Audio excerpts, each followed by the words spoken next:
자, 이제부터 이번 주의 마지막 수업이죠? 같이 진행해 볼게요.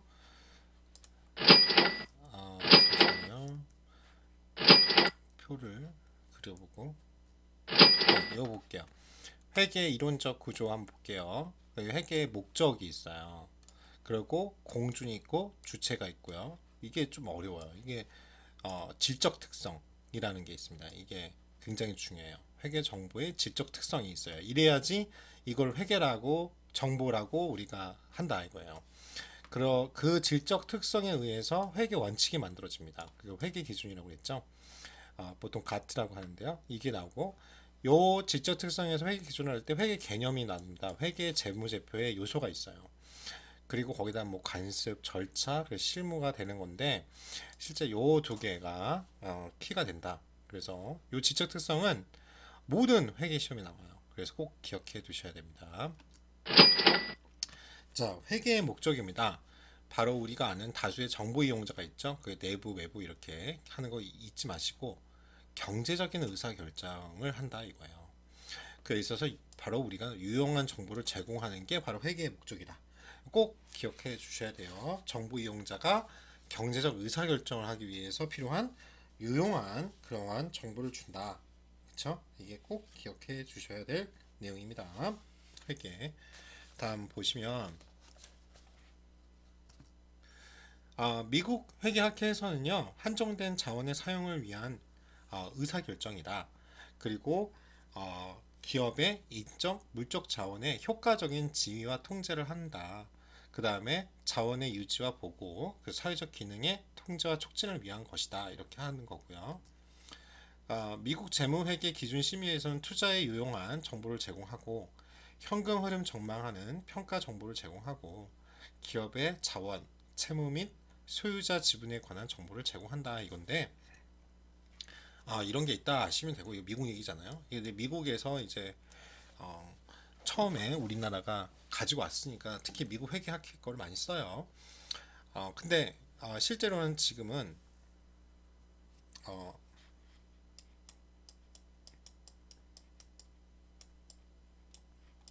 지금은 IFRS라고 이게 매년 지금 도입이 되고 있는데 이게 뭐냐면 유럽에서 만든 표준화예요. 회계 표준. 그래서 요거를 그동안은 미국 회계학회 거를 받아가지고 우리가 우리나라 현실에 맞게끔 써가지고 했는데 이 지금은 뭐냐면 IFRS라는 전체 표준화된 것들이 있어요. 이거는 그냥 틀만 주고 있어요. 이 틀만 주고 세부적인 건 너네가 맞췄어. 대신 기준을 만들어줬어요. 세계적인 기준을. 그러니까 우리나라는 지금 이걸 도입해 쓰고 있고 미국은 자기네들이 종주국이랑 같은 거 세계 최고인데 왜 이걸 우리 거 아니라 유럽 거를 따라하냐 처음에 버텼다가 이제 도입하기로 했죠. 결국은 왜 다 도입하고 있으니까 미국 빼고 그러니까 무역에 하려니까 이제는 필요하다 이거죠. 그래서 일단 이런 내용들을 바탕으로 하고 있다 이 정도만 아시고 중요한 거는 이거예요. 요거 정부 이용자 그쵸? 내부 이용자 외부의 다수 이용자 그쵸? 그리고 경제적 의사결정을 할 때 필요한 유용한 정보를 제공하는 게 뭐다? 회계다 이렇게 생각하시면 됩니다. 그게 회계 목적 뭐냐? 그럼 이거 말씀할 수 있어야 돼요. 다음은 회계 공준과 회계 주체입니다. 회계 공준이라는 게는 이 네 가지 반드시 기억하셔야 되는데요. 기업이 실제 존재해야 된다 이거예요. 기업 실체 공존 이렇게 딱 봐도 객관식 내기 딱 좋잖아요. 뭐냐면 기업의 구성원 특히 소유주와는 별도로 기업 그 자체가 독립적으로 존재한다. 이게 말이 되게 어렵게 써놨는데 회계가 그냥 기업이 실제 존재해야 된다 이거예요. 그리고 이게 굉장히 중요한 말이에요. 계속 기업. 왜냐면 뭐 부도나고 망하고 없어질 수 있죠. 사실 솔직히 뭐 평균적으로 우리나라 같은 경우는 30년 정도라고 해요. 100년 된 기업이 거의 없죠. 근데 계속 온고잉 한다. 고잉온 한다. 뭐 하냐면 일단은 이 회계가 그러지 않으면 회계가 할 수 없어요. 1년 단위로 이제 끊어야 되잖아요. 임의적으로 연도가 바뀌었으니까 우리가 기준을 잡아가지고 본다 이거예요. 보고하고. 근데 이제 이 기업이 일단은 영원히 간다. 이렇게 가정을 해야 공준을 해야 한다 이거예요. 즉 회계 실체, 즉 그 회계 실체는 기업이에요. 기업 실체. 목적과 의무를 이행하기 충분할 정도로 장기간 존속한다고 가정하는 겁니다. 그 다음에 회계 기간을 정해야 돼요. 뭐 예를 들어서 1년. 회계 기간이 좀 달라요. 우리나라는 회계 기간이 딱 정해졌습니다. 1년. 딱 정해져 있고요. 1월 1일부터 12월 31일까지 해서, 왜냐면 31일 날도 있고 31일인데도 있잖아요. 그래서 아예 이 기간으로 정해져 있어요. 근데 유럽 같은 경우는 3월 달부터 3월 1일부터 그 다음 연도 2월 28일까지 이렇게 하는 데도 있어요. 그러니까 요거는 외국계 기업 우리나라 들어와 있는데도 이렇게 하는 경우 많거든요. 왜 미국 거를 따라야 되니까, 아니면 유럽 걸 따라야 되니까. 그래서 일단 중요한 건 1년을 기준으로 회계 기간이 공준한다, 이렇게 보시면 돼요. 그래서 뭐냐면 기업의 존속 기간을, 그렇죠, 기업이 정하는 거잖아요. 인위적으로 구분해서 회계 기간을 설정한다. 그리고 그 기간 동안에 화폐로 회계를 측정해야 돼요. 뭐 아까 달러나 원으로 딱 측정이 가능해야 된다고 그랬잖아요. 그래서 보고를 행하는 겁니다. 그리고 여기 나오잖아요. 화폐 단위. 즉 경제 활동에서 발생하는 거래나 경제적 사건을 화폐 단위로 사용해서 측정할 수 있어야 된다고 그랬잖아요. 측정이 안 되면 그건 안 돼요. 그건 회계 여기 딱 공준에 안 맞는 거예요. 그래서 측정할 수 있어야 된다. 그래서 굉장히 중요합니다. 다시 한번 강조하지만 뭐예요? 기업이 실제로 존재하다. 기업 실체의 공준, 계속 기업을 강조합니다. 계속 기업의 공준, 회계 기간 딱 1년, 화폐 단위 측정의 공준이 있어야만 한다. 이 점 어디서 알고, 이건 반드시 시험에 낼 거예요. 자, 봐요. 그 다음에 회계 주체입니다. 회계 주체를 보시면 기업 실체, 바로 기업 자신이에요. 회계를 하는 사람들은. 즉 회계 주체는 독립적인 기업이어야 되고, 자본주 이론이라는 게, 기업은 자본주, 즉 주식회사라면 주주겠죠. 그 사유물이기 때문에 회계 주체도 자본주로 보고 모든 회계 처리를 자본주 입장에서 행하는 견해가 자본주 이론이라는 게 있다. 옛날에는 이런 걸 구구적으로 CPA 시험들에 이런 게 나오는데 우리는 이럴 필요는 없고, 우리는 뭐예요? 이건 알아야 돼요. 회계 주체는 독립적인 기업 실체, 기업 자신이다. 이 정도는 아시면 됩니다. 다음 질적 특성이에요. 이거 뭐 강조해도 하지 않습니다. 자, 이거는 그 이래서 책이 좀 필요해요. 이거 다 구구적으로 쓰기가 힘들어서 내가 내용은 설명해 드릴 거예요. 근데 이제 질적 특성이 뭐냐? 이거는 꼭 아셔야 됩니다. 꼭. 알았죠? 뭐냐면 처음에 목적에 적합해야 된다, 이거예요. 이 5개는 항목은 다 외우시고 내용도 아셔야 됩니다. 이거는 안 내면 나 교수 아니에요. 알았죠? 분명해요. 이건 모든 회계 시험에 꼭 나오니까 각각에 대해서 설명하는 거 잘 들으시고, 그 다음에 이거 만약 책이 없으셔도, 없으시면 이제 구글이나 네이버에서 꼭 찾으셔가지고 내용이 뭔지는 알고 계셔야 돼요. 단답형으로 내던가 아니면 객관식으로 시험 내겠습니다. 다시 말합니다. 이거 시험이 안 나면 저 교수 아닙니다. 다시 한번 말합니다. 이거 꼭 나옵니다. 알았죠? 질적 특성은 꼭 아셔야 돼요. 5가지. 목적 적합해야 되고, 신뢰성이 있어야 되고, 비교 가능해야 되고, 중요해야 되고, 이해 가능해야 돼요. 그쵸? 자, 목적 적합한다는 건 뭐냐면 이용자의 의사에 목적 적합해야 된다, 이거예요. 목적 적합한 정보라는 뭐냐면, 여러분들이 그게 이제 주체마다 틀리겠죠. 의사 결정하는 시점에서 과거나 현재 어떤 사건이 있었어요. 그러면 그걸 평가하거나, 이거 갖고 미래 사건에서 결과를 예측하겠죠. 미래는 모르니까. 그래서 과거의 평가를 확인하거나 수정해서 이용자의 경제적 의사결정, 중요합니다. 거기에 영향을 미치는 정보를 우리는 목적 적합한 거다, 이렇게 하고 있어요. 그리고 여기에서 목적 적합한 거에 뭐 예측 가치와 피드백 가치 뭐 이런 게 나오는데 여기까지만 하시면 돼요. 알았죠? 우리는 회계사가 되기 위한 준비를 하는 게 아니니까. 알겠죠? 목적은 다시 말하지만 정보가 유용하기 위해서는 이용자의 의사결정에 딱 적합해야 된다, 이거예요. 자, 신뢰성이 있을 수 있습니다. 신뢰성이라는 거는 정보가 유용하다라는 말을 하고 싶으면 신뢰할 수 있어야죠. 뭐 그러면 신뢰성이 있는 정보란 뭐냐? 그 정보에 중대한 오류나 편의, 즉 어떤 거에 편향돼 있는 거죠. 그런 게 없고 객관적이고 검증이 가능하다. 이건 딱 키워드가 객관화, 그리고 검증이 가능해야 돼요. 그러니까 감사를 받죠. 그러려면 측정 가능한 돈이 비네? 그러니까 감사를 하는 거잖아요. 신뢰할 수 있어야 된다 이거예요. 그래서 다시 말합니다. 객관적으로 검증 가능하며 또 그 나타내고자 하는 바를 충실하게 표현하고 있다. 그래서 이용자가 믿을 수 있다. 이런 말입니다. 그래서 뭐 여기 나오면 세 가지가 있어요. 사실은 표현이 충실해야 되고 어디에 편향되지 않아야 되니까 중립적이어야 되고 또 검증이 가능하다. 이래서 이 원래 지적 특성은 굉장히 시험이 어렵게 나옵니다. 요거의 각각의 특성들 나오는데 그렇게까지는 하실 필요 없어요. 딱 여기 정도까지만 아시면 될 것 같아요. 제가 설명하는 신뢰성이란 뭐다. 그쵸? 중립적이고 객관적이고 충실하고 그 정도 여러분들이 아시면 될 것 같습니다. 자, 그 다음에 비교 가능해야 돼. 이거 그래서 우리가 국제적인 표준인 회계 표준인 IFRS라는 걸 도입했다고 그러잖아요. 왜? 우리는 수출 갖고 먹고 사는 나라잖아요. 무역을 해야 되는데 회계 기준이 이제 국제 표준화가 되면서 예전에는 그냥 우리 거를 갖다가 그쪽 가서 뭐 예를 들어서 투자를 받거나 뭐 할 때 너네 회계 갖고 와봐 그러면 그걸 일을 다시 작업을 했다고 그 나라에 맞게끔.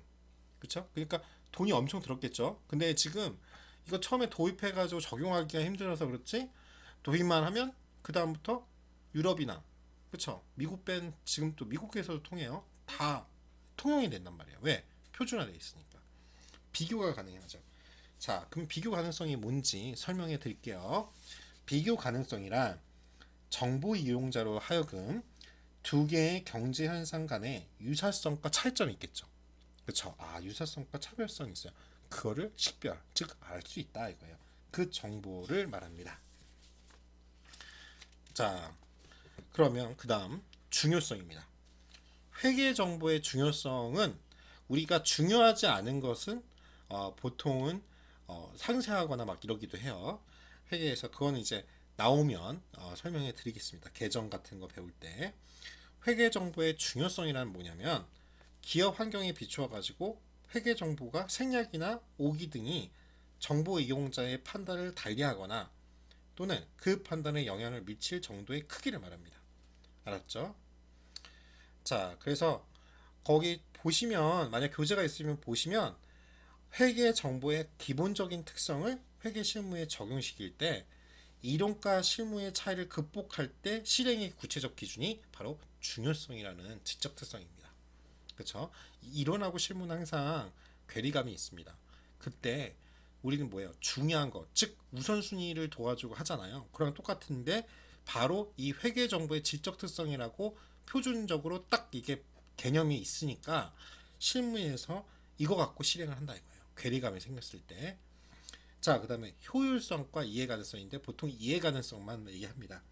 왜냐하면 이 이해 가능성의 세부 항목이 효율성하고 이해 가능성이 나눠지니까 그냥 아예 다 쓴 거예요. 지금 이 작자가.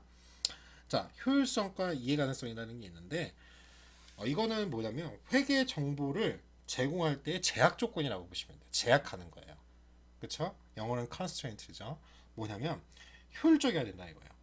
효율성이라는 게 뭐냐면 정보 제공에 소요되는 비용이 의사결정과 정보를 제공받으면 얻는 효익보다 작아야 된다라는 제약이 있습니다. 즉 뭐냐면 우리가 효율적이다 그러면 내가 투입한 비용이나 시간 있잖아요.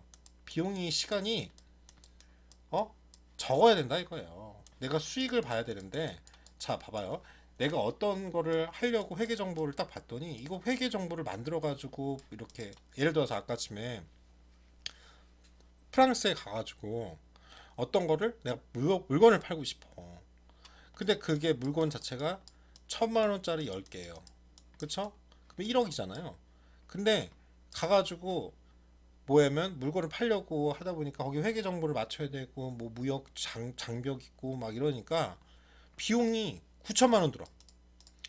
그러면은 배싹이 2천만 원 들어.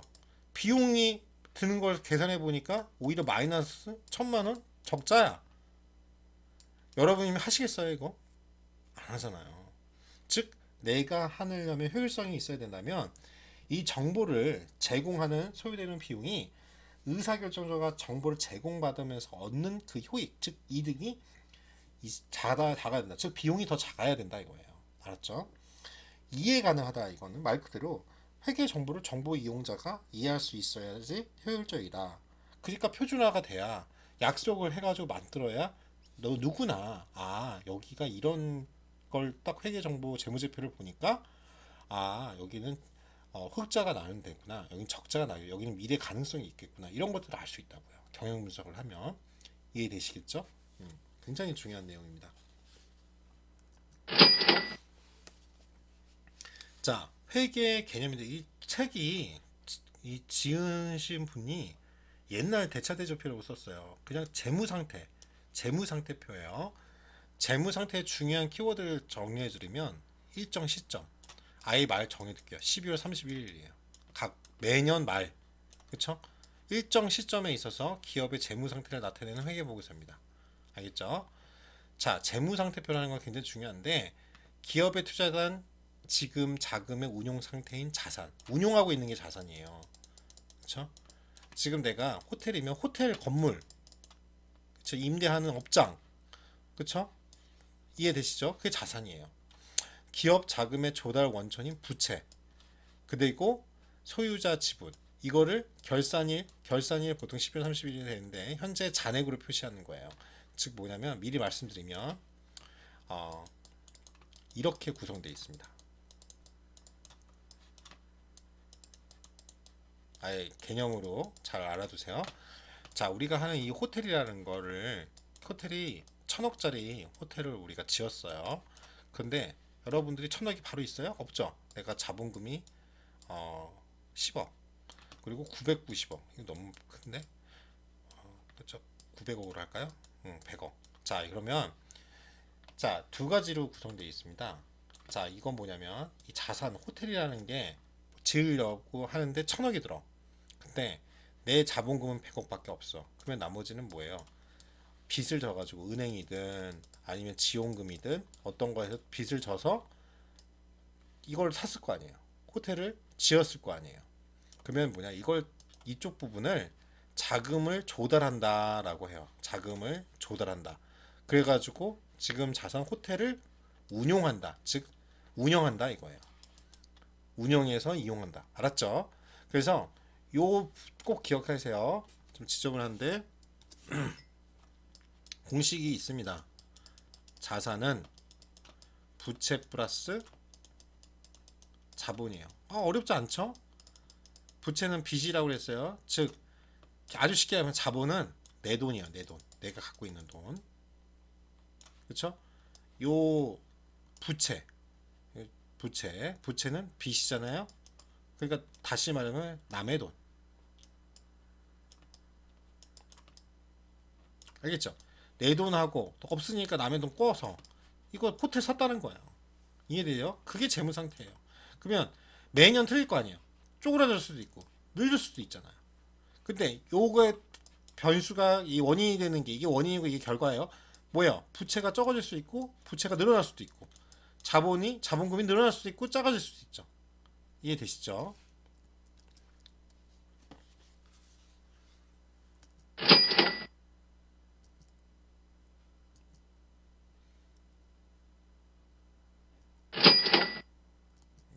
지금 한 장이 사라졌네요. 자, 이거예요. 이거 재차별표가 아니라 재무 상태표고요. 내 재무 상태가 어떻게 되냐? 이거 좀 잘 보셔야 됩니다. 이거 설명 좀 할게요. 지금은 크게 보시면 돼요. 자, 아까 말하면 자산은 이렇게 나눠진다. 이거 이렇게 지금 빚 이게 남의 돈, 그렇죠? 요건 내 돈. 그래가지고 내 자산을 산 거예요. 그게 뭐예요? 호텔. 그렇죠? 그러면 이게 큰 것만 이제 할게요. 뭐가 있냐? 유동자산이라는 게 있고 고정자산이라는 게 있어요. 그래서 자산 총액이에요. 그러면 예를 들어서 지금 아까 1,000억이었잖아요. 근데 내 돈은 100, 여기는 900. 그리고 중요한 건 이게 같아야죠. 1,000억. 왜? 1,000억을 조달해서 1,000억짜리 산 거잖아. 그래 운용하고 있는 거잖아요. 같아야 돼요. 자, 자산에는 두 가지가 있습니다. 유동자산이 있고 고정자산이 있어요. 유동이라는 말이 중요한데 유동이라는 건 현금화라는 뜻이에요. 즉 유동적이다. 그러니까 현금화를 내가 이걸로 가능하냐. 이거 정도로 유동 이런 걸 뭐라면 유동성 배열이라고 하거든요. 유동적으로 이렇게 하는 거예요. 즉 뭐냐면 당장 돈이 된다. 그게 당좌 자산이라는데 그게 현금이 제일 최고죠. 말 그대로. 그 다음에 예금한 건 깨야 되고 그러잖아요. 예금도 되죠. 좀 적금은 좀 미칠 거예요. 이해되시죠? 순위가. 자, 재고자산이라는 건 팔면은 돈이 되는 게 재고자산이에요. 알겠죠? 그래서 팔면 식자재 원재료나 있잖아요. 그렇게 재고 이거 만약 뭐 안 팔려 그러면 이거 다시 팔 수 있잖아요. 대신 손해를 좀 보겠죠. 그리고 현금화가 살려는 사람이 없으면은 안 되잖아요. 여러분 중고 장터에서 물건 판다고 생각하시면 돼요. 살려는 사람이 있어야 될 거 아니에요. 그러면 서로 딜을 해야 되잖아요. 원래 원가대로 못 받죠. 그러니까 그런 걸 재고 자산. 어찌됐든 근데 이런 것들은 금방 현금화가 가능합니다. 근데 고정자산이라는 게 있어요. 그러면 나중에 배우겠지만 크게 세 가지입니다. 이거 꼭 아셔야 돼요. 이거 좀 지우고. 고정자산에 세 가지가 있어요. 투자, 유형, 무형이 있습니다. 이 큰 틀은 꼭 기억하세요. 말 그대로 내가 투자해서 돈이 묶인 거야. 거기 투자해가지고. 그쵸? 장기라고 하면요. 미리 말하지만 1년 이상인 거를 장기라고 해요. 1년 이상인 걸. 1년 이상. 장기적으로 금융 상품이 있어요. 그쵸? 보통 이런 게 오래될 수 있는 거는 채권이라고 합니다. 투자 유가, 그러니까 유가라는 건 돈이 있다, 가격이 있다. 이게 한자가 많아요. 그래서 어려워요. 근데 가격을 어떻게 썼지? 기억이 안 나네요. 아무튼 가격이 있다. 그래서 가격 증권이에요. 증권이니까 이게 뭐예요? 주식이야, 주식. 내가 근데 투자 목적으로 한 주식이에요. 이게. 그 다음에 유형자산이란 말과 토지나 건물, 그 호텔 같은 거, 호텔 부동산 말 그대로 그쵸? 호텔 있으면 여기 부동산 있고 여기다 건물이 있을 거 아니에요. 이게 딱 유형자산이에요. 이게 뭐냐? 유형자산. 실체가 있는 거. 무형자산은 실체가 없는 거를 말하는 거고요. 자, 요렇게가 이제 다시 말하지만 이렇게 그쵸? 남의 돈, 내 돈, 이게 조달해서 운영을 한다. 꼭 기억하세요. 자, 그러면 그 다음 봐봐요. 이것도 유동부채가 있고 고정부채가 있고 비슷하네요. 자본금의 종류가 좀 여러 가지가 있어요. 일단 이 부채부터 볼게요. 매입 채무라는 거는 내가 빚졌다는 거예요. 이거 둘 다 빚진 건데 조금 틀려요. 제가 나중에 설명해 드릴 거예요. 매입 채무가 있고 단기 차입금이 있습니다. 뭐냐면 매입 채무는 말 그대로 상품을 사서 돈을 아직 안 준 거예요. 그렇죠? 그렇죠? 빨리 갚아야 되는 거죠. 단기 차입금은 말 그대로 은행에서 빌린 거고. 이해되죠? 근데 그게 단기라는 건 1년이에요. 1년 기준이에요. 1년 미만이면 단기예요. 그러니까 빨리 돌아오죠. 예를 들어서 여러분들 장기 차입금은 뭐냐면 여러분 학자금 대출 같은 거 생각해요. 10년. 이해되시죠? 근데 지금 1년 안에 갚아야 돼. 지금 다음 달에 갚아야 돼. 핸드폰 요금 같은 걸 생각하시면 단기 차입. 핸드폰 요금은 차입금은 아니죠. 예를 들어서 돈을 빌렸는데 3개월 안에 갚아야 돼. 근데 그게 벌써 이제 다음 달이면 한 달 지나가면 벌써 2달 안에 갚아야 되잖아요. 그런 걸 단기 차입금이라고 해요. 고정부채라고 하면 사채. 이 사채라는 게 우리가 뭐 사채 써다 그 개인 사자거든. 이건 사채는 회사채예요. 회사채. 이건 정확하게 말하면 회사에서 나중에 설명하겠지만 자금을 조달하는 방법이에요. 뭐냐면 이제 삼성가 이거 아무나 하는 게 아니라 좀 큰 데서 해요. 대기업에서. 그래서 회사에서 내가 이자를 줄 테니까 좀 이렇게 해줘. 이게 뭐냐면 은행에서 차입금을 빌리는 것보다 사채는 안정적이죠. 몇 년 내가 기간을 설정해가지고 이자 더 주면 되니까. 이해됐죠? 그렇게 하는 거고 말 그대로 장기 차입금은 1년 이상이니까 고정부채가 되는 거예요. 아무튼 이건 빚이에요. 갚아야 되는 거예요. 자, 그런 다음에 자본을 보겠습니다. 자본에는 자본금, 자본잉여금, 그 다음에 더 있지만 이익잉여금 이렇게 나눠집니다. 그래서 나중에 하나씩 다 할 거예요. 근데 큰 그림을 먼저 지금 이렇게 기억을 해놔야 그리고 나중에 이거를 교재나 강의안을 다시 봐야 여러분들이 금방 이해가 될 거예요. 자본금은 여러분이 내가 지금 아까 말한 100억 갖고 있는 거 그게 자본금이에요. 근데 이제 이게 보통주라면 일반적인 주식을 생각하시면 돼요. 일반 주식. 일반적인 걸 보통주라고 해요. 이게 보통주가 있고 우선주가 있어가지고 그러는데요. 나중에 설명할게요. 일단은 보통주라고 하면 일반적인 주식. 왜 주면은 주식회사를 만들면 이거를 주식회사에 있다고 다 여러분 다 아는 사람도 있겠지만 증권시장에 나오는 게 아니죠. 이거 뭐예요? 상장해야 되죠. 상장하려면 일정한 조건이 있습니다. 상장 뭐 그래가지고 조건 안 되고 부실하면 상장 폐지하잖아요. 왜 투자자들이 손해를 보니까. 그러면 일단 여러분이 주식회사를 만들면 주주가 되는 거예요. 근데 지금 상장이 안 됐으니까 그거를 뭐 비율대로 내겠죠. 뭐 100%. 만약 제가 1인 기업인데도 주식회사 만들 수 있거든요. 그냥 상장은 안 됐고 나만 그냥 기분만 좋은 거예요. 주식회사고 100% 내가 갖고 있는 거죠. 어찌됐든 그걸 100억 그게 자본금이에요.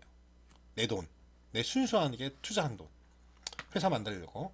자본잉여금이라는 게 뭐냐면 나중에 배우겠지만 여러분들이 주식을 발행했을 때 주식 발행 초과금이라고 이런 게 있습니다. 뭐냐면 여러분들이 나중에 이게 좀 좋은 회사 같은 경우는 그게 남고 차익이 남거든요. 왜냐면 내가 주식을 10만 원에 발행 액면가라고 그래요. 거기에다 주식에다 한 주당 10만 원이야.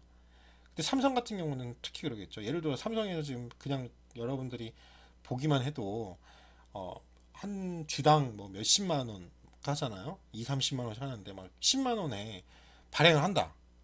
유상증자라고 해요. 그런 걸 증자를 해가지고 그걸 10만 원에 추가로 싸게 해준다. 발행한다. 그러면 그거 안 사겠어요? 액면은 10만 원이지만 지금 이거 딱 해가지고 하는 순간 뭐 벌써 한 주당 25만 원씩 거래가 되고 있는데, 그쵸? 그러니까 그래서 하는 그런 것을 주식 발행 초과금이라고 나중에 배울 거예요. 주식을 발행했는데 이익이 나거나 그런 것들을 말합니다. 자, 그리고 그러니까 이거는 순수하게 내가 물건을 팔거나 서비스를 제공하는 우리 호텔 입장에서는. 그리고 참고로 우리 호텔 중에서 상장된 데는 하나밖에 없어요. 신라 호텔. 알겠죠? 거기 외에는 주식에 상장된 데가 없어가지고 비교가 잘 안 돼요. 그래서 근데 어찌됐든 여러분들이 중요한 거는 순수하게 내가 상품이나 제품이나 서비스를 제공해가지고 번 돈이 아니죠. 뭐냐면 주식 거래로 하거나 이 나중에 배우겠지만 자본 준비금이라는 게 있어요. 이게 뭐냐면 나중에 이 자본금이 만약 내가 적자를 봐서 결손이라는 게 생겨요. 그게 생기기 전에 일정 부분은 주식을 투자한 투자자를 보호하기 위해서 묶어놓은 돈이 있습니다. 나중에 필요할 때 쓰려고. 이거는 정부에서, 그쵸? 은행 금감원에서 이렇게 해놓은 게 있어요. 그것도 있고 내가 필요에 의해서 하는 회사에서 따로 하는 것도 있고 그걸 하나씩 배울 겁니다. 자본이 은근히 복잡해요. 5가지로 나눠지거든요. 지금 여기서 3가지만 보여준 거예요. 근데 여기 제일 중요한 건 뭐냐면 이거는 뭐 회계 깊게 이런 게 있다 정도 아시면 되고, 자본잉여금은 주식회사가 우리는 없기 때문에 이걸 거의 없어요. 이익잉여금. 근데 개념은 아셔야죠. 이익잉여금은 왜냐면 지금 신라 말고 이제 롯데가 상장하려고 그러잖아요. 그러니까 이제 대부분의 5스타 호텔들은 이제 상장을 많이 할 거니까. 이익잉여금이 뭐냐면 순수하게 뭐냐면 수익을 보게 되면은 이렇게 나옵니다. 그것도 이익도 준비금이라는 게 있고, 왜냐면은 주식회사는 나중에 배당이라는 걸 하거든요. 근데 배당을 무조건 주는 게 아니에요. 이 준비금을 이익 준비금을 놔둬놓고 해요. 즉, 근데 중요한 거는 나중에 제가 더 설명하겠지만 이익 준비금, 이익 잉여금이 결국은 우리가 어떻게 이익을 남는 돈을 지금 모아놓는 거잖아요. 수익이 나면 이쪽으로 가는 겁니다. 그래서 어찌됐든 이 부채와 자본을 합친 게 자금 조달이 되고 요 비용하고 또 자사총계는 같아야 됩니다. 이거예요. 금액이. 자, 그 다음에 손익계산서라는 말이 있어요. 손익계산서는 말 그대로 일정 기간입니다. 이거 되게 중요합니다. 일정 기간 1월 1일부터 12월 31일까지 이거예요. 나중에 하겠지만 그 1년을 기준으로 기업의 경영 성과를 나타내주는 회계보고서입니다. 여기서 다시 말하지만 재무상태표는 12월 31일 날, 자 뭐냐면 1년 동안 다 운영하고 마지막에 딱 봤더니 찍은 거야. 스냅샷 딱 찍었더니 지금 내 상태가 얼마 있어, 이거예요. 그렇지만 손익계산서는 1년 동안 내가 계속 돈을 벌었다가 손해봤다가 벌었다가 손해봤다가 여러 개가 있겠죠. 그래서 그 기간 동안의 경영 성과를 나타내요. 그래서 요 일정 기간 기업 경영 성과 키워드입니다. 자, 그래서 수익에서 비용을 뺀 게 이익이라고 그랬잖아요. 우리 계속 설명했잖아요. 이게 매출이고요. 자, 그래서 이런 것들이 나옵니다. 근데 이런 건 있다고만 알고 계시고 나중에 자세히 설명해 드릴게요. 자, 그 다음에 회계 등식입니다. 이거는 무조건 외우셔야 돼요. 즉 이게 재무상태표인데 재무제표예요. 재무제표 요일수 때 등식인데 회계 방정식하는데요. 다시 말하지만 부채 남의 돈과 내 돈을 합친 게 자금 조달이 돼서 자산이라는 걸 이루어갑니다. 자, 운영하고 있는 실체예요. 이때 채권자라는 건 빚이잖아요. 타인 자본. 이게 그 말이에요. 내가 빚을 졌으면 채권을 갖고 있는 사람들. 그 다음에 소유자. 그게 자기 자본이죠. 그게 총 지분 또는 총 자본이라고 합니다. 중요한 건 이겁니다. 자산에서 부채를 빼본 자본이나 자본은 남은 잔여금이에요. 그렇죠? 뭐냐면 내 자산에서 말 그대로 이거 생각하시면 돼요. 이게 부채고 이게 자산이잖아요. 여기서 이게 뺀 게 자본. 왜? 공식이잖아요. 이거 요거 넘기면 자산 빼기 부채는 자본. 그렇죠? 다음이 이제 현금 흐름표입니다. 현금 흐름표는 크게 세 가지로 나눠져요. 일단 지금 개념만 할게요. 영업, 투자, 재무. 알겠죠? 일정 기간 동안의 기업의 영업 현금 흐름을 나타내는 표입니다. 그게 중요합니다. 일정 기간. 이것도 1월 1일부터 12월 31일이에요. 즉 뭐냐면 손익계산서 나중에 배우겠지만 발생주의라는 게 있어요. 그래서 손익계산서는 정확한 현금 흐름하고는 다릅니다.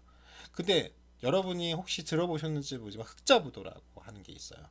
왜냐면은 우리는 이 발생주의라는 게 뭐냐면 내가 예를 들어서 저쪽에다가 1,000만 원을 주고 내 물건을 팔았어요.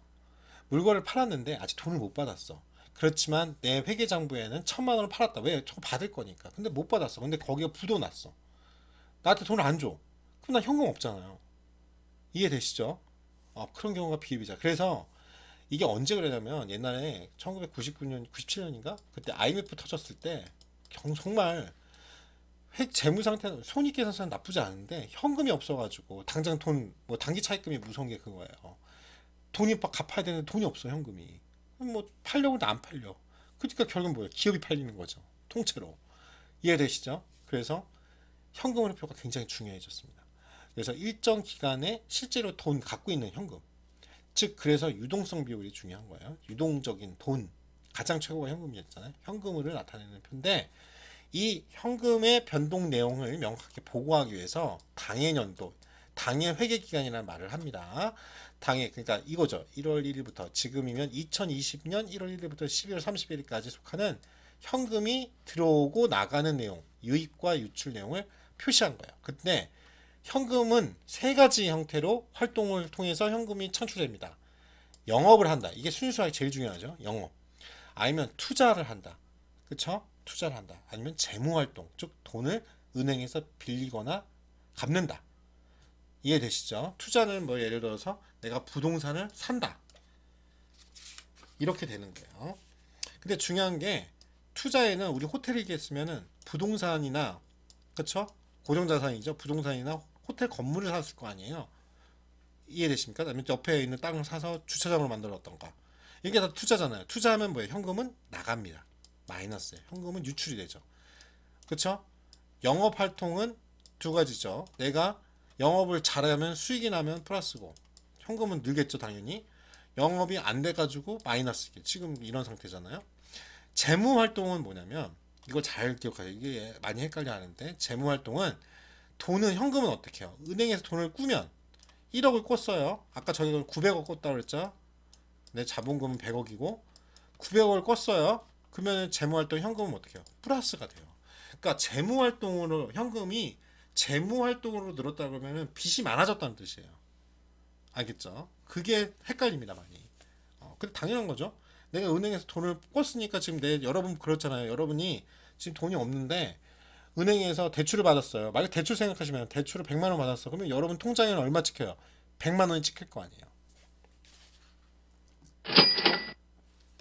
그래서 현금 흐름표는 이렇게 생겼습니다. 영업활동, 투자활동, 재무활동. 그쵸? 그래서 이렇게 계산하고 증가 이걸 다 더한 게 된다. 거기다가 처음에 현금 100만원 갖고 있었을 수 있잖아요. 근데 여기서 영업활동, 투자활동, 재무활동을 통해서 내가 900만원의 현금이 있어. 그러면 지금 기말, 즉 12월 31일에는 얼마 있어요? 1000만원이 있는 거죠. 이해되시죠? 이 정도까지만 할게요. 나머지는 뒤에 자세히 설명하니까 큰 그림을 보시면 돼요. 다음 회계 원칙입니다. 이거 정말 중요합니다. 회계 원칙 정말 중요해요. 회계 원칙은 자 회계 원칙 중에서 일반적으로 보편적 타당하다 그리고 다수인의 지지를 받는 원칙을 일반적으로 인정된 회계 원칙이라 합니다. 그래서 이렇게가 있는데 이건 반드시 아셔야 됩니다. 요거 원칙은 아셔야죠. 원칙은 자 그래서 역사적 원가 기준이다. 즉 원가를 회계 처리 및 회계 보고의 기준으로 한다. 왜냐면 지금 여러분들이 이게 이제 주식은 맨날 변동이 있어서 그러는데 예를 들어서 여러분들이 지금 이 수업을 듣기 위해서 PC가 있었을 거 아니에요. PC를 샀어요. 100만원 주고. 그러면 여러분 회계장부에 얼마나 적어야 돼요? 100만원으로 적어야죠. 이해되죠? 근데 예를 들어서 이걸 산 게 지금은 떨어졌겠죠. 오히려 중고 장터에서 팔면 90만원일 수 있어요. 그래 안 그래요? 이거 갖고도 얘기가 있는데 아무튼 100만원으로 샀으니까 내 비용은 100만원 들었어 하고 적어야죠. 그리고 날짜를 적어야죠. 예를 들어서 3월 뭐 2일 샀으면. 이해되시죠? 바로 이 원가를 회계 처리 및 회계 보고의 기준으로 한다. 그게 역사적 원가라고 하는 겁니다. 역사적이라는 건 그 시점을 기준으로 회계에 적어야 된다. 장부에. 그거예요. 수익 실현의 원칙이에요. 왜? 수익이 실현될 시점에 수익으로 인식해야 된다라는 게 굉장히 중요한데요. 이게 발생주의 원칙이 중요합니다. 뭐냐면 내가 아까 물건을 팔았어요. 100만원 주고 팔았어요. 돈 못 받았어요. 그래도 일단은 수익이 100만원 생긴 거죠. 현금으로 그렇게 하기로 계약도 했고 받기로 했으니까 아직 돈은 안 들어왔지만 이해되시죠? 그거를 실현된 시점에 실현됐다 이렇게 해요. 수익이 실현된 시점에 인식해야 된다. 그리고 수익 비용 대응의 원칙이 굉장히 중요해요. 이게 제일 중요하죠. 뭐냐면 회계기간에 관련 수익에 대응해서 인식해야 된다. 왜 그러냐면 왜 발생주의라는 게 왜 나왔냐? 즉 수익이 발생했잖아요. 근데 비용도 발생해. 봐봐요. 내가 여러분들이 어떤 물건을 생산한다 해가지고 제품을 만들어요. 그러면 그 제품을 생산하기 위해서 들어간 비용이 있잖아요. 비용은 어떻게 들어갈 거야? 수익이 1000만원 했고 우리가 학생 뭐예요? 1000만원을 놨고 그 다음에 그거 만드는데 100만원 들었어. 그러면 내 순수익 실제로 진짜 내 현금에 들어온 건 원래는 90만원을 내가 벌었다 이렇게 말을 해야 되잖아요. 여러분 한마디로 마지막에 순이익은 번 돈 이렇게 생각하시면 돼요. 근데 여러분들 그러잖아요. 돈을 친구가 이러고 주기로 했는데 야 나중에 줄게 하고 하면 어찌됐든 내가 그 친구한테 받을 돈이 생기죠. 여러분 채권자가 되는 거잖아요. 이해되시죠? 그러니까 수익이 하기 위해서는 비용이 발생된 그걸 떨기 위해서는 수익과 비용이 대응해야 된다. 그 다음에 계속성인 거는 이게 아까처럼 똑같아요. 계속 기업의 원칙이랑 여러분들이 만약 어떤 회계 방법이 특히 재고 관리할 때 방법이 여러 가지로 나눠져요. 그래서 항상 감사할 때 이제 관심이 있는 게 재고 자산 관리, 재고, 그렇죠? 그 방법을 딱 한 번 회계 방법을 정하잖아요. 그러면 이걸 계속 가야 됩니다. 왜? 그러지 않으면 우리 비교 가능성 중요하다고 그랬잖아요. 공준에서 비교가 안 돼요. 그리고 이게 중요해요. 완전 공시라면은 특히 주식회사는 의사결정의 차이를 밝힐 수 있는 정보를 모두 회계 보고서, 즉 이게 재무제표죠. 재무제표에다가 다 공시를 해야 됩니다. 굉장히 중요합니다. 그리고 객관적이어야 돼요. 객관적으로 측정 가능하고 검증 가능해야 된다. 측정 가능한 건 뭐야? 원이나 달러 이렇게 측정해야 돼. 식별. 다시 말합니다. 중요한 건 회계 정보는 식별이 가능해야 돼. 아 이게 회계다. 회계 정보다. 알아야 되고 그래서 그거를 측정이 가능해야 돼요. 측정. 그래서 유용한 정보로 이용이 가능해야 됩니다. 알겠죠? 굉장히 중요합니다. 이거.